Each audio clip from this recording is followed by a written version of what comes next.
Sergeant, the captain wants you. Better grab your gear. Meet him out front.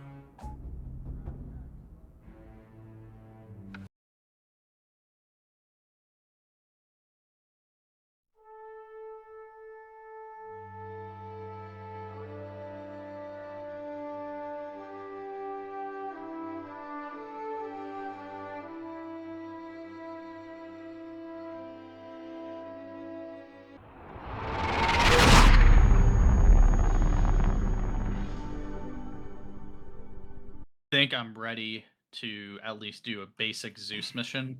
Yeah. Like very, nothing crazy like what I usually do with the editor and stuff, just because I don't have the time to spend. Like, stuff just takes a lot longer to in the editor, and also I'm not, sorry, it's not even the editor. It's called the world editor, but Yeah. we should definitely do something. If most of y'all have Reforger, I will look into I can self-host a server and all that, so I'll look into seeing about doing something like that because the AI are decent enough that basic like small scale operations shouldn't be a problem. Well, in the last week I've played, I've gotten into a unit on Reforger. There's a fuck ton of people. There's like 30 people in it who play constantly. Look at that. Like, yeah. I mean, there's tons of there's a bunch of people who play. Like, I mean, the server's always full, at least for the conflict game mode. So Yeah. So if you want to run an op, I can see if those people want to join. I wouldn't be opposed. I would want to do something small scale first with Yes. all our core group because ironing out bugs and it'd be the first time I've ever done something in that game. So yeah, because right now all I've done is just play on other servers, right? That's in the official servers and stuff. But I'd like to, obviously I want to get mods working. I need to get the getting some vehicles and it'd be pretty basic. Like it definitely would be infantry focused because the vehicle combat, especially ground vehicle combat, just isn't not in a good spot in my opinion. At basic, but anything besides like the mounted Humvees are not really that viable. So. Yeah. And even then, But like, infantry vanilla, combat, holy shit! Like nighttime in Reforger is like scary. It's very fucking scary because if you don't like the AI, if you use a flashlight, they will dome your ass from half the map away. Oh yeah. Well, in PvP too. I mean, you basically can't run flashlights or anything. So. Yeah, and I've learned a couple of those strats. Take your boots off or take your shirt off. The editor is a whole different can of worms. Game Master is pretty similar. There's some things they've changed, like the camera controls. I still have to get used to that. Yeah. At least on PC. But overall, they've changed it for the better. It's definitely a lot more user friendly for like new people trying to spawn stuff in and do waypoints. They baked in a suppressive fire mechanic, which is like, oh god, it actually works too. Yeah, it's fantastic. Like so much of like because so much of playing like a scripted mission like the one we're doing right now is like the feeling of being under attack without actually just killing everybody immediately. Yeah. And it's because obviously unless we have like 100 people on for a mission, like I can't be that realistic because the AI are just they're laser beams, so I have to basically really dumb them down, but also they have to be smart enough that they're still shooting at you.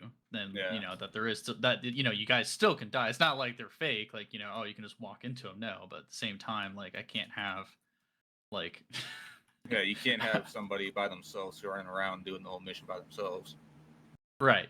Yeah, there has to be that balance. And Arma 3, like I think I've dialed it in pretty well over the years, but Reforger just there's at least I don't know. I haven't Zeused yet, so I can't say too much. But from the tools at least, they seem a bit more useful compared to here. So yeah, the suppressive fire they'll actually like shoot at waist height, so they won't actually like aim at a specific person. They'll aim at that position. Right. Yep. Yeah, and the RHS vehicles. Oh my god! I mean, the Russian Striker is like, it's like I'm not sure if any of you guys have played DCS, but the whole like interactable cockpit and everything like that. Mm-hmm. with how Reforger, it's not to the level of DCS, but it's very much, you have to look around and interact with the switches and stuff like that to turn the car, the vehicle on and shifting gears and stuff. It's a lot more involved.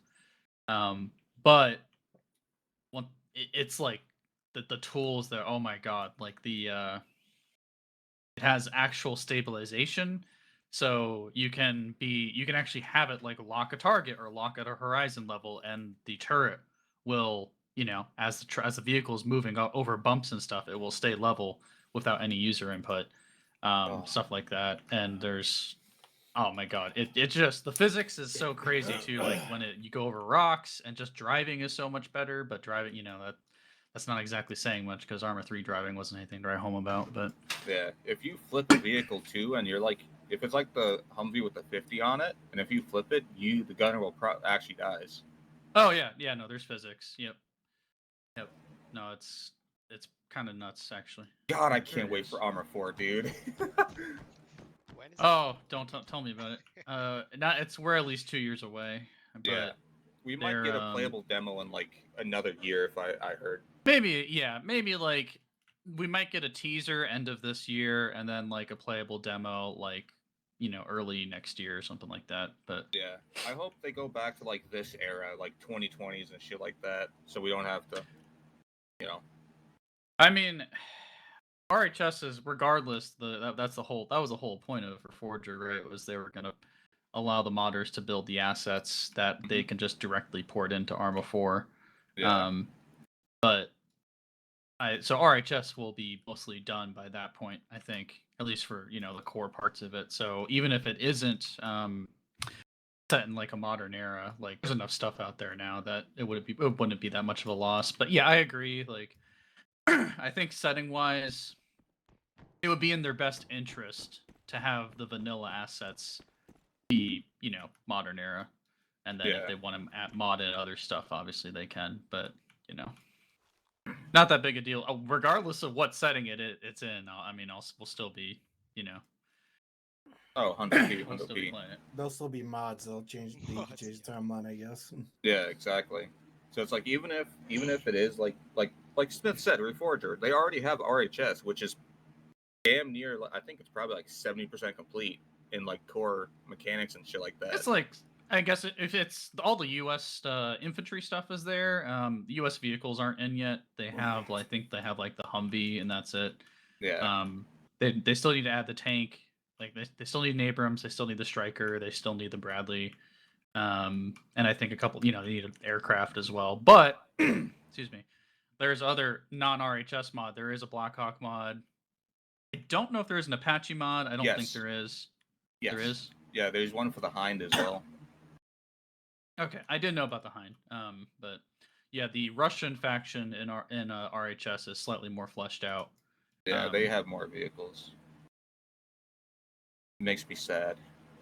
But it actually makes sense, because they're 99% of people are going to have the Russians or the Chinese as op for in the mission scenarios. So you want to have them.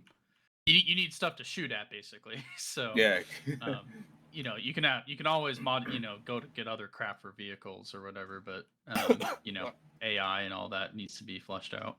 Yeah, because like right now they have AI won't get in the vehicles and drive them themselves unless a player commands them to.